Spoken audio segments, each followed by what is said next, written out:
Hello friends, आपके अपने YouTube channel mind blowing education में आपका स्वागत है। फ्रेंड्स, इस वीडियो में अपन फिर एक बार सीईटी के बारे में चर्चा करने वाले हैं। तो देखिए फ्रेंड्स, आज सीईटी के बारे में क्या न्यूज़ निकल कर आई है, देखते हैं। हरियाणा में ग्रुप सी डी पदों की भर्ती के लिए एलिजिबिलिटी टेस्ट सीईटी की अधिसूचना में संशोधन होगा। फ्रेंड्स, जैसा कि आप देख पा रहे हैं कि इसमें संशोधन होने की संभावना है। सीईटी स्कोर में सामाजिक आर्थिक मानदंड के 5% अंक जुड़ेंगे। एचएसएससी की परीक्षा में सामाजिक आर्थिक मानदंड के 2.5% अंक जुड़ेंगे। कि फ्रेंड्स, आप देख पा रहे हैं कि सीईटी स्कोर में सामाजिक आर्थिक मानदंड के जो अंक है वो 5% जुड़ेंगे और एचएसएससी की जो भी परीक्षा होगी उसमें 2.5% अंक जुड़ेंगे। परिवार आय 1.80 लाख रुपए तक सालाना वालों को ही मिलेंगे सामाजिक आर्थिक मानदंड का लाभ।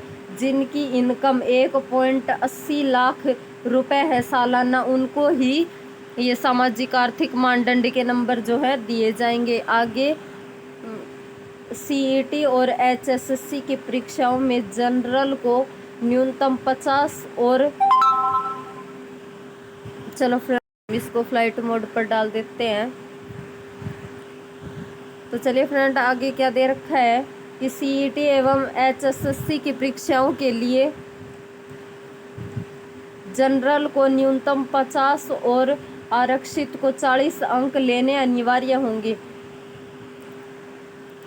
सीईटी की वैधता 3 साल होगी। स्कोर बढ़ा सकेंगे, अगर बढ़ा तो अगले 3 साल के लिए वैध होगा। अनुभव के अंकों के लिए 1.80 लाख रुपए तक की सालाना आय बाध्य नहीं होगी। अनुभव के अंकों के लिए जो है वो सालाना आय वो बाध्य नहीं होगी। हरियाणा सरकार के विभागों, बोर्ड, निगमों, विश्वविद्यालयों, संवैधानिक संस्थाओं और प्रदेश सरकार की तरफ से संचालित अन्य एजेंसियों में ग्रुप सी और ग्रुप डी पदों पर चयन के लिए कॉमन एलिजिबिलिटी टेस्ट सीईटी की पिछले साल जारी अधिसूचना में संशोधन होगा। हालांकि सरकार ने अधिसूचना जारी कर दी थी, मगर अभी तक सीईटी परीक्षा ही नहीं हुई। आगे क्या दे रखा है, नवजतन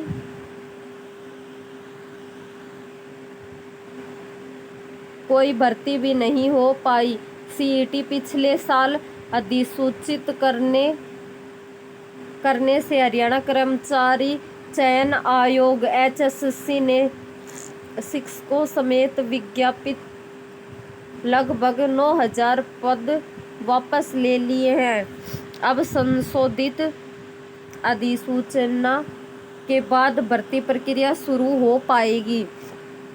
एचएसएससी ने पुरानी अधिसूचना में कई संशोधन सुझाए थे, इसलिए वे संशोधन हो रहे हैं। मुख्यमंत्री मनोहर लाल ने संशोधित सीईटी परीक्षा को संवैधानिक मंजूरी दे दी है। अब केवल प्रक्रियात्मक कार्रवाई बची है। अगले सप्ताह इस संशोधित पॉलिसी की अधिसूचना जो है वो जारी हो जाएगी। सीईटी स्कोर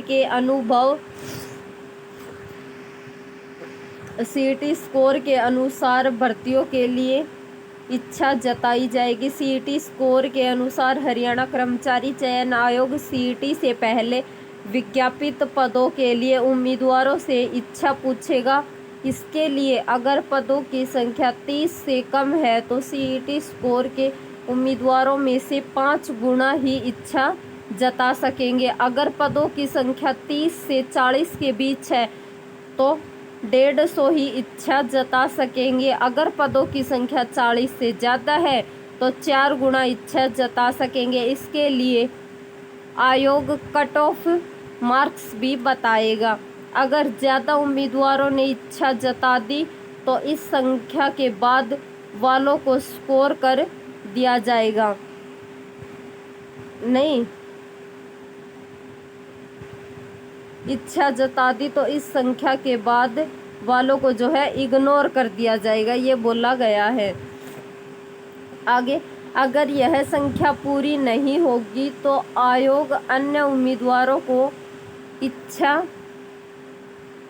जताने के लिए कहेगा। इसके बाद आयोग लिखित परीक्षा लेगा। इच्छा जताने वाले उम्मीदवारों को फिर अनारक्षित पदों के लिए कम से कम 50% और आरक्षित पदों के लिए कम से कम 40% अंक प्राप्त करने होंगे। यहाँ प्राप्त अंकों में सामाजिक आर्थिक मानदंड के फिर 2.5% अंक जोड़े जाएंगे। यानी अगर लिखित परीक्षा में कुल अंक 100 है तो लिखित परीक्षा 97.5 अंकों की ही होगी। इसमें अगर किसी के 80 अंक आए हैं और वह सामाजिक आर्थिक मानदंड के अधिकतम 2.5% अंक प्राप्त करने के योग्य है तो उसके कुल अंक 82.5% बन जाएंगे। आगे दिया गया है कि इस तरह लिखित परीक्षा का मेरिट आधार पर परिणाम घोषित होगा।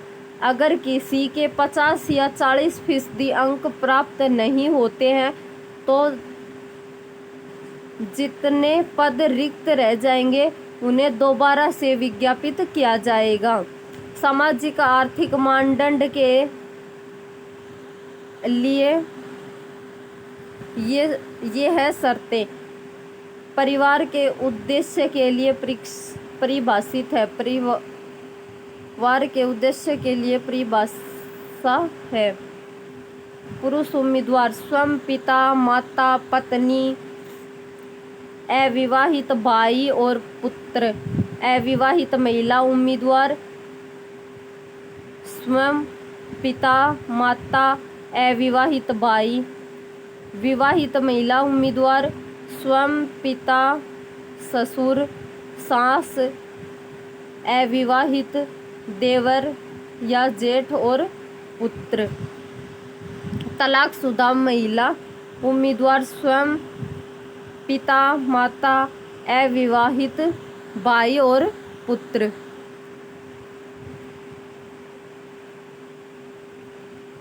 विवाहित उम्मीदवार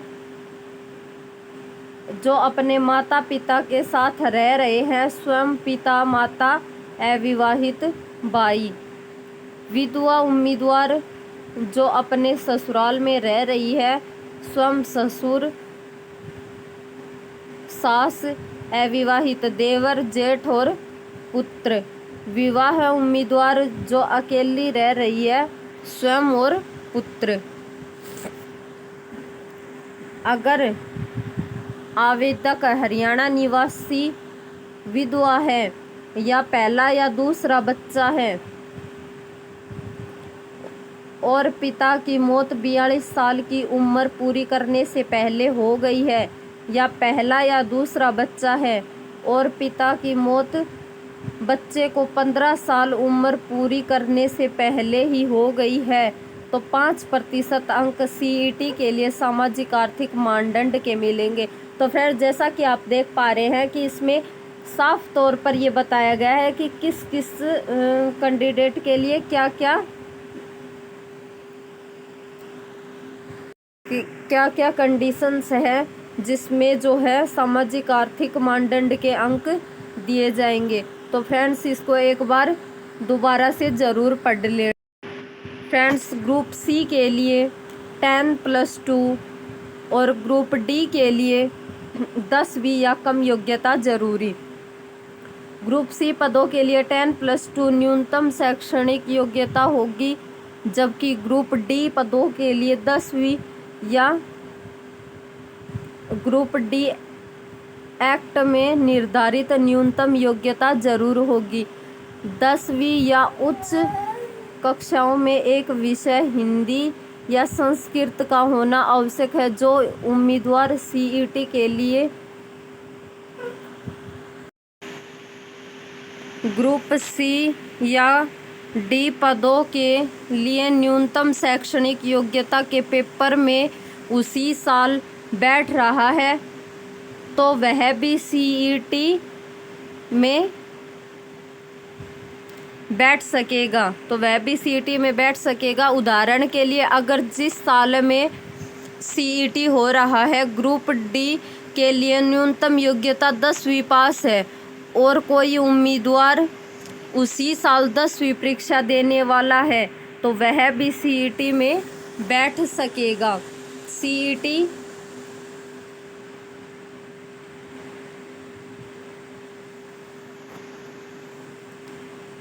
में बैठ सकेगा।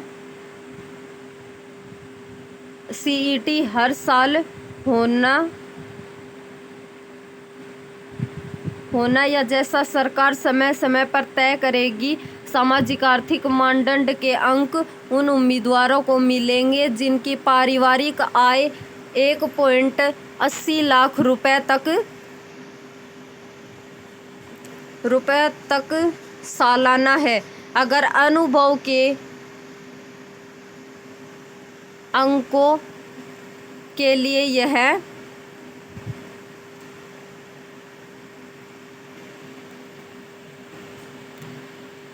सीमा बाध्य नहीं होगी। फ्रेंड्स, यहाँ देख लीजिए कि हर कैटेगरी के लिए अलग अलग जो है परसेंटेज दी गई है। हरियाणा निवासियों के लिए जो है कैटेगरी वाइज आधा नंबर, और ये तो जनरल पुरुष के लिए 50% स्टैंडर्ड रेट, पूर्व सैनिक के लिए 50%, जनरल महिला के लिए 25%, पूर्व सैनिक के लिए 25%, दिव्यांग के लिए 25%, SC BC के लिए 25%, और यहाँ पर 50% मार्क्स का होना अनिवार्य है। और गैर हरियाणवी निवासियों के लिए कैटेगरी आधार नंबर, गैर आधार नंबर, तो जनरल पुरुष के लिए 50% स्टैंडर्ड रेट, पूर्व सैनिक पुत्र 50% अंक स्टैंडर्ड रेट, जनरल महिला के लिए 50% अंक, पूर्व सैनिक के लिए 50%, दिव्यांग के लिए 50%, HSC या BC के लिए 50%। नोट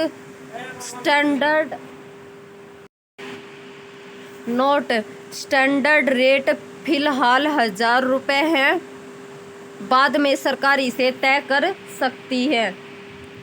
आगे क्या दिया गया है कि परिवार पहचान पत्र, आधार कार्ड नहीं तो दुगना फीस लगेगी। जिसके पास परिवार पहचान पत्र नहीं है, आधार कार्ड नहीं है, तो उसको दुगनी फीस देनी होगी। अगर कोई उम्मीदवार सीईटी के लिए पंजीकरण करता है तो उसे परिवार पहचान पत्र या आधार कार्ड देने का न देना विकल्प होगा। अगर कोई परिवार पहचान पत्र, आधार कार्ड नंबर नहीं देगा तो उसे दोगुना फीस देनी होगी। जिनके नाम परिवार पहचान पत्र या आधार कार्ड नहीं है वे भी पंजीकरण के योग्य हैं। पंजीकरण के लिए हरियाणा वासियों और गैर हरियाणवी को यह देनी होगी फीस। देखिए फ्रेंड्स, आप देख पा रहे हैं कि जिसके पास परिवार पहचान पत्र होगा, जिसके पास आधार कार्ड होगा, उसको फीस जो निर्धारित फीस है वो ही दी जाएगी, और जिसके पास ये नहीं होगा उसको 1000 रुपये फीस दी जाएगी, एक्स्ट्रा फीस दी जाएगी 1000 रुपये। तो फ्रेंड्स, आज के लिए यही नोटिस था। होप आपको अच्छे से ये समझ आ गई होगी। तो आपको ये वीडियो कैसी लगी कमेंट बॉक्स में कमेंट करके ज़रूर बताएं, और हमारे चैनल को लाइक करें, शेयर करें, सब्सक्राइब करें। तो चलिए फ्रेंड्स, मिलते हैं नेक्स्ट अपडेट के साथ। Bye bye.